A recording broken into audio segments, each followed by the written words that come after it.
Assalamualaikum warahmatullahi wabarakatuh. Selamat pagi anak-anak semuanya. Dalam materi kali ini, Ibu akan membahas mengenai ketahanan pangan, bahan industri, serta energi baru dan terbarukan. Nah, sebelum memulai pelajaran, mari kita berdoa terlebih dahulu. Berdoa dipersilahkan.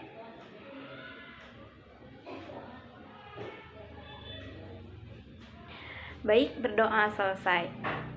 Nah, selanjutnya kita akan membahas satu persatu apa itu ketahanan pangan, bahan industri, serta energi baru terbarukan. Silahkan sebelum memulai pelajaran, kalian menyiapkan dulu alat tulisnya. Baik, jika sudah menyiapkan alat tulisnya, simak baik-baik ya. Nah, yang pertama adalah ketahanan pangan.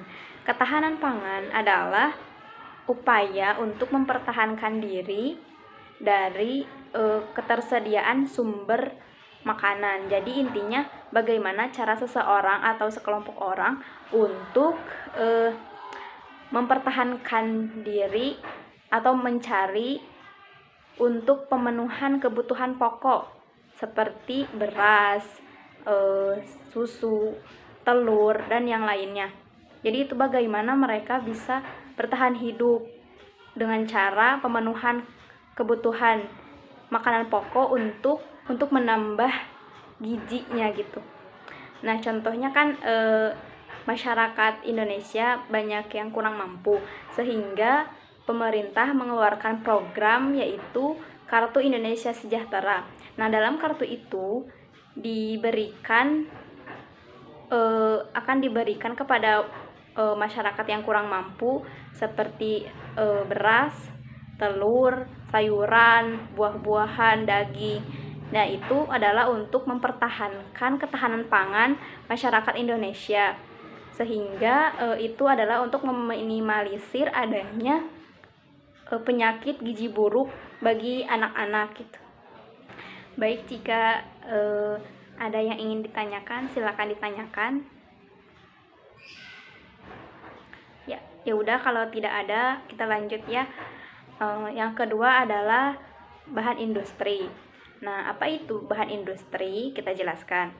Saya jelaskan, maaf. Bahan industri adalah segala kegiatan ekonomi yang berkaitan dengan pengelolaan dari bahan mentah, bahan setengah jadi, dan barang jadi yang memiliki nilai ekonomi yang tinggi. Nah, contohnya misalnya ada industri mebel. Industri mebel ini menyediakan bahan utamanya yaitu kayu. Nah, kayu ini disebut sebagai bahan mentah, lalu diolah menjadi papan. Nah, papan ini disebut sebagai bahan setengah jadi.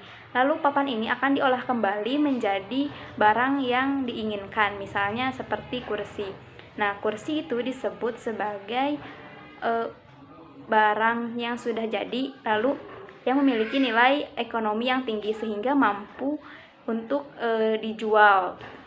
Nah, yang selanjutnya energi baru dan terbarukan, yaitu energi yang ketersediaan sumber bahan dasarnya bisa dipulihkan kembali dan diperbarui kembali dengan cepat setelah energi tersebut digunakan ataupun dimanfaatkan.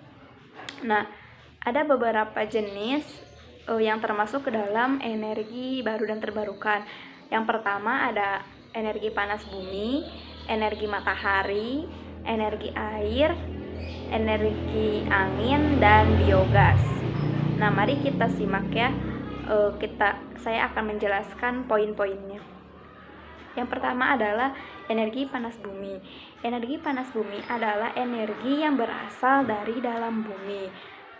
Karena kita tahu bahwa di dalam bumi adalah merupakan sangat panas. Jadi di dalam bumi ini terdapat air, dan air tersebut jadi mendidih karena ada panas di dalam bumi ini.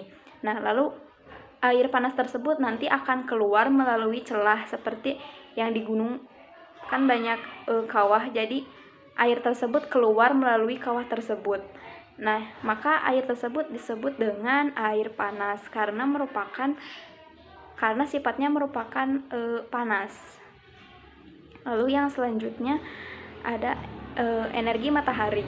Energi matahari adalah energi yang berasal dari cahaya dan sinar matahari. Nah, energi dan sinar matahari tersebut bisa diolah menjadi energi listrik dengan cara dengan bantuan alat, yaitu panel surya. Nah, panel surya tersebut merupakan alat untuk menyerap panas matahari lalu diubah menjadi energi listrik. Lalu yang ketiga ada tenaga air. Nah, tenaga air dimanfaatkan untuk merubahnya menjadi energi listrik, yaitu dengan cara arus air tersebut akan memutar turbin. Nah, turbin tersebut akan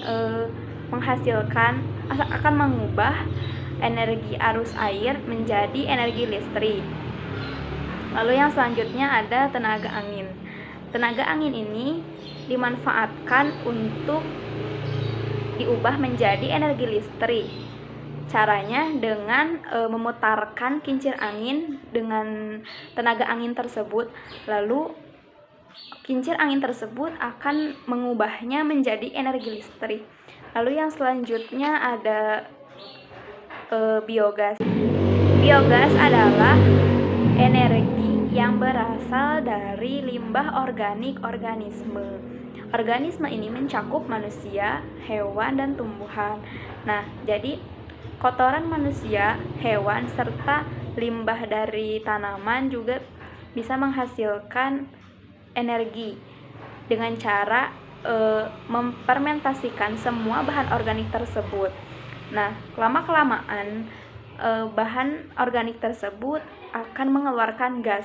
Nah, gas tersebut nanti akan dimanfaatkan sebagai pengganti bahan bakar gas ataupun kayu. Nah, bahan bakar tersebut berupa gas, maka akan dijadikan sebagai alat alternatif pengganti gas, namun dalam bahan yang alami. Silahkan apabila ada yang ingin ditanyakan. Baik, jika semuanya sudah mengerti, mungkin cukup sekian materi yang kali ini yang saya sampaikan. Semoga kalian paham dan memahaminya. Pelajaran hari ini cukup sekian. Silakan baca hamdalah bersama-sama. Alhamdulillahirabbil alamin. Wassalamualaikum warahmatullahi wabarakatuh.